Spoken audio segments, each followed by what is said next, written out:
evening, boos and ghouls, and welcome to Satan.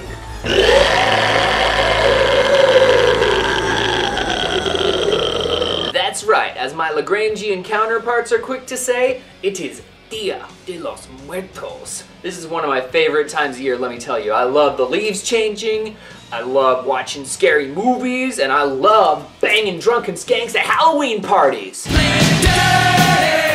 Halloween's just a magical time of year. Everybody gets into the spirit of it, even Eve. Chip, you're not gonna dress up this year? Or is being androgynous scary enough? Pseudo-androgynous, Eve.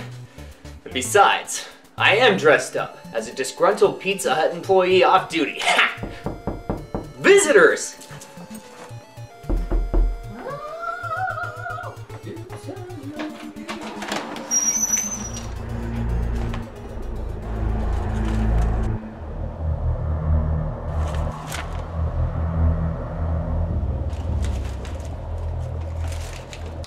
Keep the change. Happy Halloween!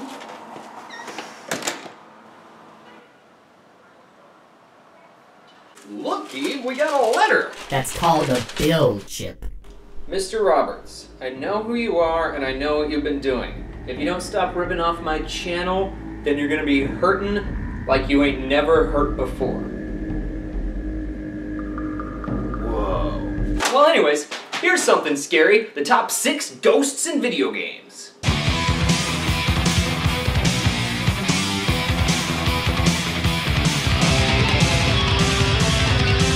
I'm not someone who usually scares easily.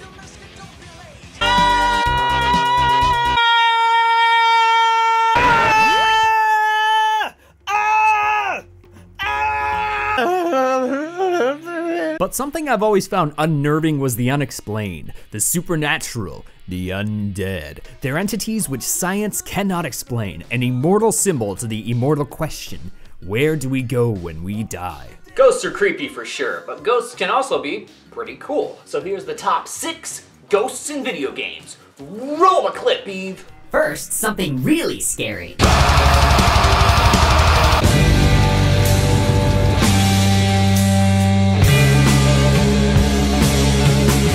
When talking about ghosts in video games, inevitably Boo comes into the conversation, which makes sense as they tend to be the first ghosts people think of. And while Boos are somewhat of throwaway characters in the main games, this advent of Boo is present in Mario Party. Everybody knows that the first 3 Mario Parties are the best, but I've always liked Mario Party 4 because that's the one I own. And it was really a pain in the ass having to capture footage for it because I don't have any friends. So it was really fucking boring and painful because Daisy's such a fucking bitch. Now, Boo in this game is just a shopkeep, but what they sell is what lands them the number 6 spot on this list, and that's the crystal ball. Think a crystal ball's lame? You're lame. Is stealing your opponent's stars lame? Is hoarding your coins lame? Is not coming up with funny jokes lame? You guys wanna hear a scary story? 4 college students were playing Mario Party on a rainy October night when they thought it would be fun to make a drinking game out of it. Every time somebody got pissed off, they took a drink. By the end of the first round, everyone had died. That's scary. It's scary because it could happen to you. Don't play this game. It's the devil.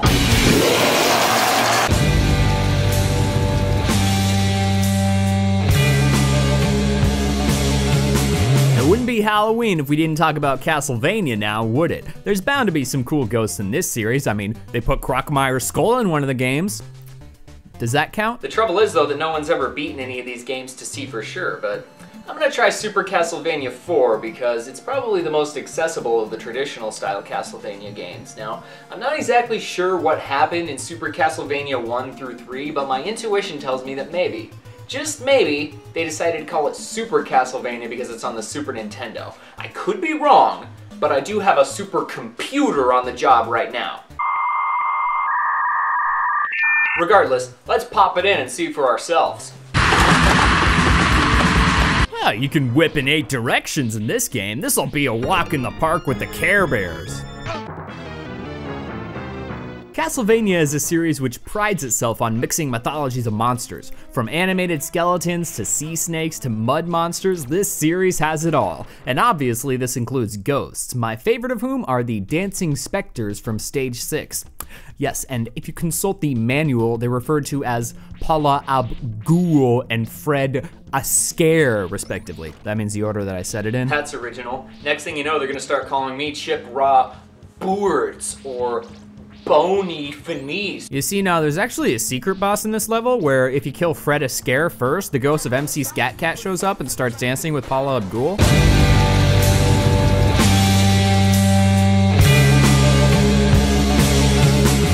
Now, you see, I always do at least a little bit of research before I make these lists, both to get a gauge of where the market's at, as well as expose myself to games which I may have not played or been familiar with. But the trouble with that is that I then need to play these games to capture the footage and write the script, and the trouble with that is not only finding the time, but the money to afford these games. Which is why I'm here to tell you about an exclusive offer from Freedom MCN, and that is the complete first season of Bitchin' Kitchen with Chip Roberts on home video.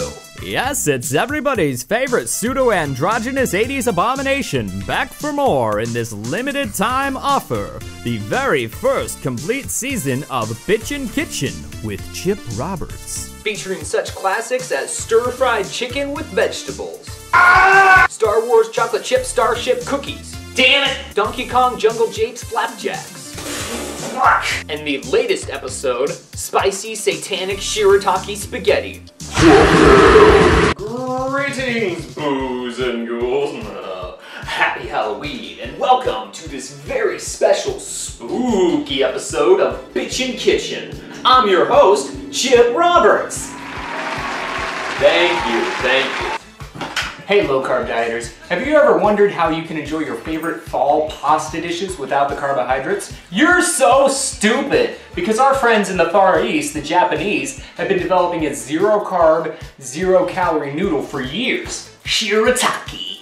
Made from the fibrous cognac yam, the same magical root which gives us zero-carb cognac powder, these noodles are zero-carb, zero-calorie, and all fun! It's incredible what the Japanese come up with. Video games, bukkake, fuchinari. What, you're not gonna let me talk about bukkake and fuchinari on public access? Because you know, if we were in Japan, they wouldn't care. So step one is actually going to be boiling the noodles, because after you take it out of the packaging, you'll find that it looks, tastes, and smells exactly like a vagina.